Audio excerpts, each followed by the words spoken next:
ನಿಮಗೆ ಸಂವಿಧಾನದಲ್ಲಿ ವಿಶ್ವಾಸ ಇಲ್ಲ, ಮನೋಧರ್ಮಶಾಸ್ತ್ರದಲ್ಲಿ ವಿಶ್ವಾಸ ಇದೆ. ನಿಮಗೆ ರಾಷ್ಟ್ರಗೀತೆಯ ಬಗ್ಗೆ ನಿಮ್ಮ ಶಾಖೆಗಳಲ್ಲಿ ರಾಷ್ಟ್ರಗೀತೆ ಹೇಳ್ತಾ ಇದ್ರ? ನಿಮ್ಮ RSSನ ಶಾಖೆಗಳಲ್ಲಿ ಹೇಳುವಂಥದ್ದು ನಮಸ್ತೆ ವತ್ಸಲೆ ಮಾತೃಭೂಮಿ ಅಂತ. ಎಲ್ಲಾದರೂ ಜನಗಣಮನ ಹೇಳ್ತೀರಾ? ನ್ಯಾಷನಲ್ ಫ್ಲಾಗ್ ಹಾಕಿದ್ದೀರಾ? ನಿಮಗೆ ಕಾವಿ ಧ್ವಜ ಮತ್ತೆ ನಮಸ್ತೆ ಸದಾ ವತ್ಸಲೆ ಮಾತೃಭೂಮಿ. ನಿಮಗೆ ಸೆಕ್ಯುಲರಿಸಮ್ ಅಲ್ಲಿ ನಿಮಗೆ ನಂಬಿಕೆ ಇಲ್ಲ. ಶ್ರೇಣೀಕೃತ ಜಾತಿ ವ್ಯವಸ್ಥೆಯಲ್ಲಿ ನಿಮಗೆ ನಂಬಿಕೆ ಇರುವಂಥದ್ದು. ನಾನು ನಿಮ್ಮ ಮೂಲಕ ಕೇಳಲಿಕ್ಕೆ ಬಯಸ್ತೇನೆ, ಮಿಸ್ಟರ್ ಪ್ರಧಾನಮಂತ್ರಿ, ಮಿಸ್ಟರ್ ಮೋದಿ, ಈ RSSನ ನಿಮ್ಮ ಮಾತೃ ಸಂಸ್ಥೆಯ ನಂಬರ್ 2 ಆಗಿರುವಂತ ಮಿಸ್ಟರ್ ದತ್ತಾತ್ರೇಯ ಹೊಸಬಾಳೆ ಅವರ ಹೇಳಿಕೆಗೆ ನಿಮ್ಮ ರಿಯಾಕ್ಷನ್ ಏನು? ನೀವಿವತ್ತು 1975ರಲ್ಲಿ 42nd ಅಮೆಂಡ್ಮೆಂಟ್ ಬಗ್ಗೆ, ಹಾಗೆ 75ರಲ್ಲಿ ನನ್ನ ಜೊತೆನಲ್ಲೇ ಪಕ್ಕದಲ್ಲಿ ಇದೆ ಬೆಂಗಳೂರು ಜೈಲಲ್ಲಿ ಇದ್ರು ಈ ದತ್ತಾತ್ರೇಯ ಹೊಸಬಾಳೆ ಅವರು. ಅವತ್ತೇನು ತುಡುಕ್ ಬಿಟ್ಟಿರಲಿಲ್ಲ. ಅರೆ, ಇವತ್ತು ಒಂದು ಅರ್ಥ ಮಾಡ್ಕೋಬೇಕು.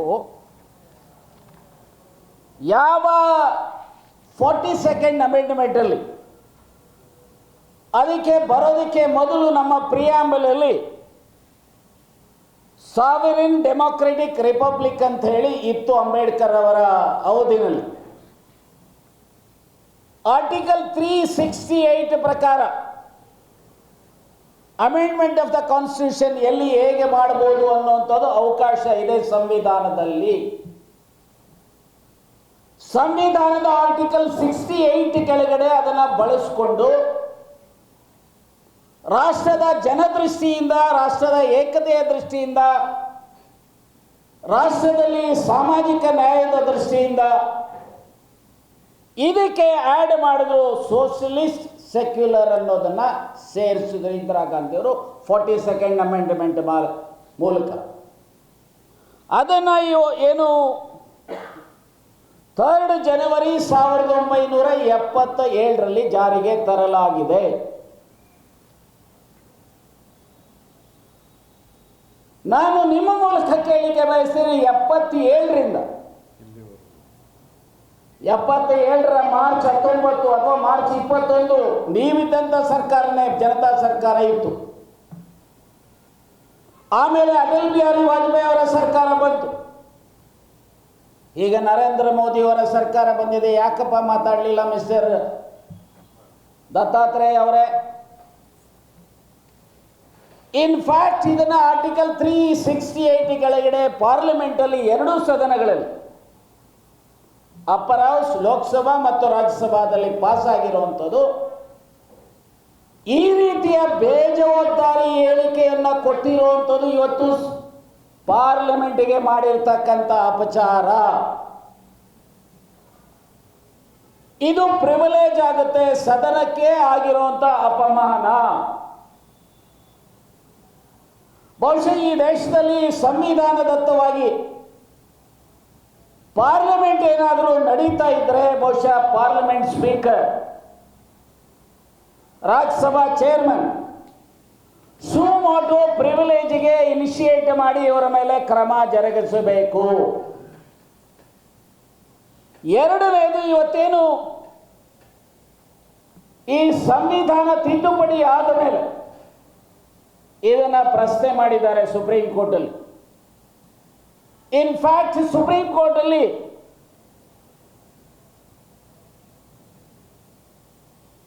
DS Nakara versus union of India 1983 1 supreme court cases page 325 and 326 ಅಲ್ಲಿ ಏನು ಸುಪ್ರೀಂ ಕೋರ್ಟ್ ಹೇಳ್ತಾರೆ ಅಂತ ಹೇಳಿದ್ರೆ, the principal aim of a socialist state is to eliminate inequality in the income and status. Inequality in the income and status and the standards of life The basic framework of socialism is to provide a decent standard of life to the working people and especially providing security from cradle to grave. ಹುಟ್ಟಿನಿಂದ ಸಾಯುವವರೆಗೂ ಪ್ರತಿಯೊಬ್ಬರಿಗೂ ಸಹ ಇದನ್ನು ಘನತೆ, ಗೌರವ ಮತ್ತು ಅವರಿಗೆ equality ಕೊಡಬೇಕನ್ನುವಂಥದ್ದು ಆ ಉದ್ದೇಶದಿಂದ ಶ್ರೀಮತಿ ಇಂದಿರಾ ಗಾಂಧಿಯವರು ಈ ಅಮೆಂಡ್ಮೆಂಟನ್ನು ತಂದರೆ ನೀವಿವತ್ತು ಬಾಯಿಗೆ ಬಂದಂಗೆ ಮಾತನಾಡಲಿಕ್ಕೆ ಹೊರಟಿದ್ದೀವಿ. ಎರಡನೇದು ಸೆಕ್ಯುಲರಿಸಮ್. ಇನ್ಫ್ಯಾಕ್ಟ್ ಅದರಲ್ಲಿ ಮುಂದುವರಿಸಿ ಹೇಳ್ತಾರೆ supreme court, this is a blend of Marxism and Gandhism leaning heavily towards Gandhi socialism ಅಂತ ಹೇಳಿ ಸುಪ್ರೀಂ ಕೋರ್ಟ್ನವರು ಹೇಳ್ತಾರೆ. ಸೆಕ್ಯುಲರಿಸಮ್ ಬಗ್ಗೆ ಸುಪ್ರೀಂ ಕೋರ್ಟ್ನವರು 1994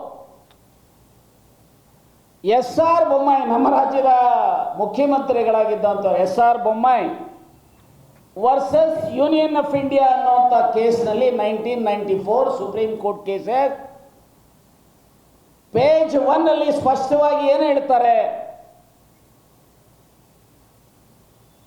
secularism is a part of the basic structure. Secularism is part of the basic structure of the constitution. ಈ ಒಂದು ಜಾತ್ಯತೀತತೆ ಅನ್ನುವಂಥದ್ದು ನಮ್ಮ ಸಂವಿಧಾನದಲ್ಲಿ ಅಡಕವಾಗಿರುವಂಥದ್ದು. ಈಗ ಸುಪ್ರೀಂ ಕೋರ್ಟ್ ಜಡ್ಜ್ಮೆಂಟ್ ಬಂದಿದೆ, ಪಾರ್ಲಿಮೆಂಟ್ನ ಪಾಸ್ ಆಗಿರೋದನ್ನು ಇವತ್ತು ಪ್ರಶ್ನೆ ಮಾಡ್ತೀರಿ ಅಂತ ಹೇಳಿದ್ರೆ ಒಂದು ಕಡೆ ಕಂಟೆಂಪ್ಟ್ ಆಗುತ್ತೆ ಸುಪ್ರೀಂ ಕೋರ್ಟ್, ಇನ್ನೊಂದು ಕಡೆ ಸದನಕ್ಕೆ ಅಗೌರವ ತೋರಿರುವಂಥದ್ದು.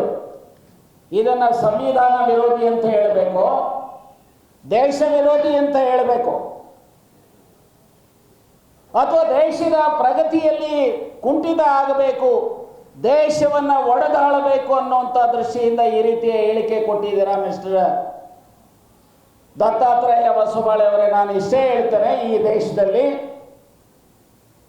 ಸಂವಿಧಾನದ ರೀತಿಯ ನಡ್ಕೊಳ್ತಕ್ಕಂಥ ವ್ಯವಸ್ಥೆ ಇದ್ರೆ ಕೂಡಲೇ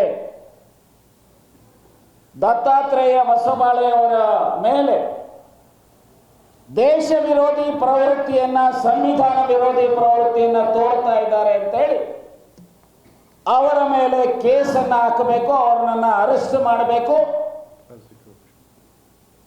ಸಂವಿಧಾನದ ರೀತಿಯ ನಡ್ಕೊಳ್ಳದೆ ಇರ್ತಕ್ಕಂಥ ಹೇಳಿಕೆ ಕೊಟ್ಟಿರುವಂಥದಕ್ಕೆ RSSನ ಕಾರ್ಯಕರ್ತರಾಗಿರುವಂಥ ಮಿಸ್ಟರ್ ನರೇಂದ್ರ ಮೋದಿಯವರು ಮತ್ತು ಆ ಪಕ್ಷದ ನಾಯಕರು ಇದರ ಬಗ್ಗೆ ರಿಯಾಕ್ಷನ್ ಅನ್ನು ಕೊಡಬೇಕು. ನೀವು ಹೇಳಬೇಕು, ನಿಮ್ಮ ಪ್ರಕಾರ ಸೆಕ್ಯುಲರಿಸಮ್ ಅಂತ ಹೇಳಿದ್ರೆ ಶ್ರೇಣೀಕೃತ ಜಾತಿ ವ್ಯವಸ್ಥೆನ, ಅಥವಾ ಈ ದೇಶದಲ್ಲಿ ಹಿಂದೂ, ಮುಸಲ್ಮಾನ್, ಕ್ರೈಸ್ತರು, ಅದರಲ್ಲೂ ಹಿಂದೂಗಳಲ್ಲಿ SC ST OBC ಜನರಲ್ ಇವರು ಇರತಕ್ಕಂಥವರಿಗೆ ನಾನು ಇಷ್ಟೇ ಹೇಳ್ತೇನೆ, ಇಂದಿರಾಜಿಯವರನ್ನ ಕ್ಷಮೆ ಕೇಳಬೇಕು ಅಂತ ನೀವು ಹೇಳ್ತೀರಲ್ವಾ, ಅಥವಾ ಕಾಂಗ್ರೆಸ್ನವರು ಕ್ಷಮೆ ಕೇಳಬೇಕು ಅಂತ ಹೇಳ್ತೀರಲ್ಲ, ನೀವು ಇವತ್ತು ಕ್ಷಮೆ ಕೇಳಬೇಕು. ಈ ದೇಶದ ಸ್ವಾತಂತ್ರ್ಯಕ್ಕೆ ವಿರುದ್ಧವಾಗಿ ನಡ್ಕೊಂಡಿದ್ದಕ್ಕೆ ನೀವು ಕ್ಷಮೆ ಕೇಳಬೇಕು. ನೀವಿವತ್ತು ಸಂವಿಧಾನದ ವಿರುದ್ಧವಾಗಿ ನಡ್ಕೊಂಡಿರೋದಕ್ಕೆ ನೀವಿವತ್ತು ಕ್ಷಮೆ ಕೇಳಬೇಕು.